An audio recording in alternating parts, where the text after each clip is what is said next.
What is going on, everybody? My name is Ian, and welcome to my channel, Millionaire Journey. What my channel is going to be about, it's going to be my journey to 1 million net worth, hopefully more.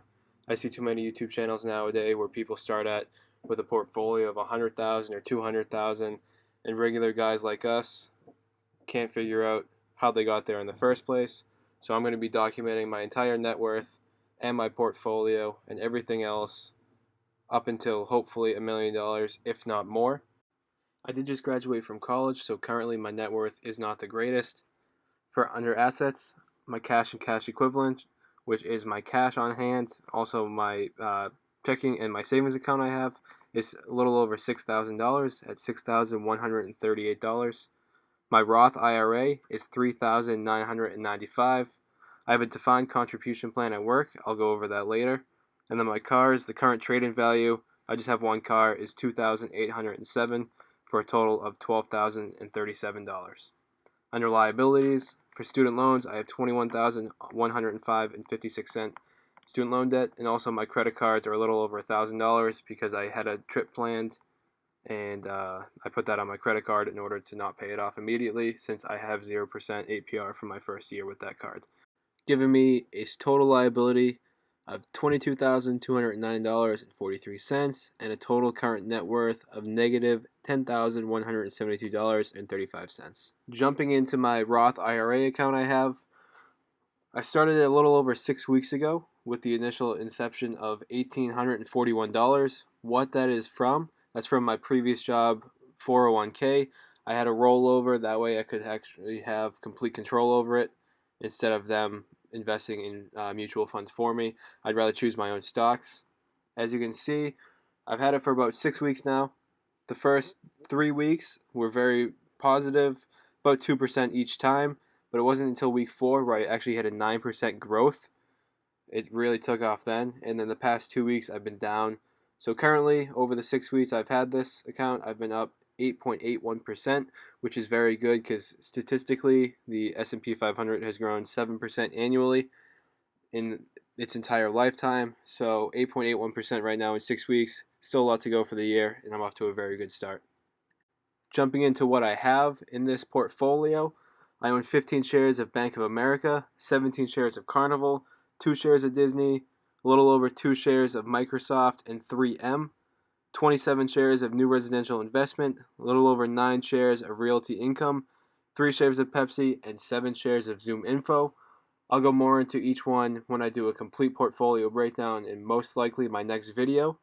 If you look over to the right side of the screen, the gain loss, I'm green in everything except for NRZ and Disney.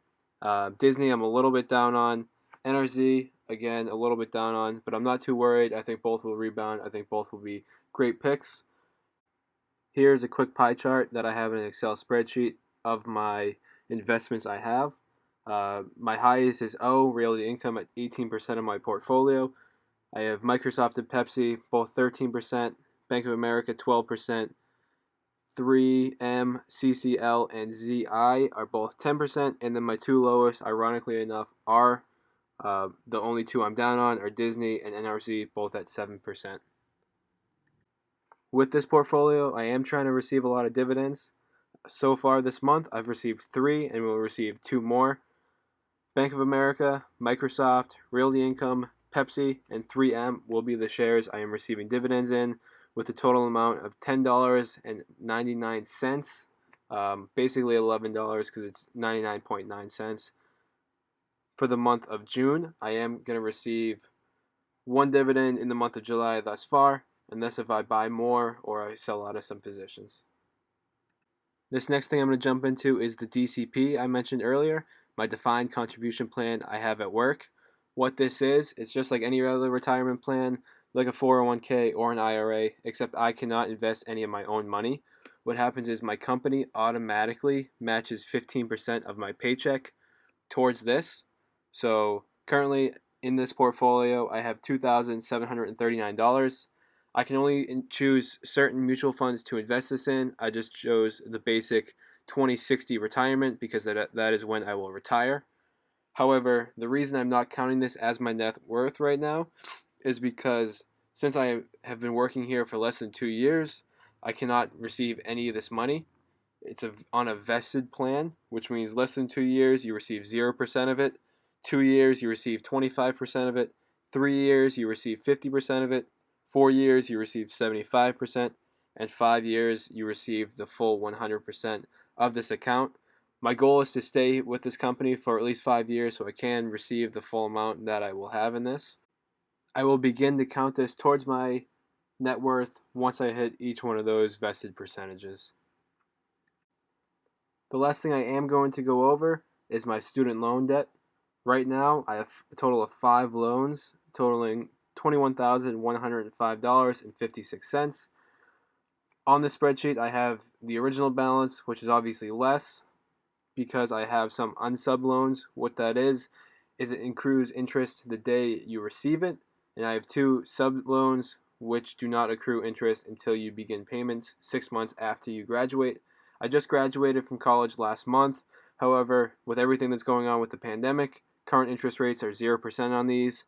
Also, I do not have to worry about paying them off like I normally would 6 months after. I'm not sure when exactly I'm going to have to start paying them off. The easiest way to raise your net worth is to pay off all your liabilities. So my goal is to pay off all my student debt within 1 year. I am still living at home, so I think this will be a feasible task, which I will update you guys constantly, probably once a month, on my student loan progress. That's going to do it for this video. Thank you guys for watching. Please leave a like, comment, question, and any tips that you have for me down below in the comment section. And I appreciate it. I'll see you guys in the next one.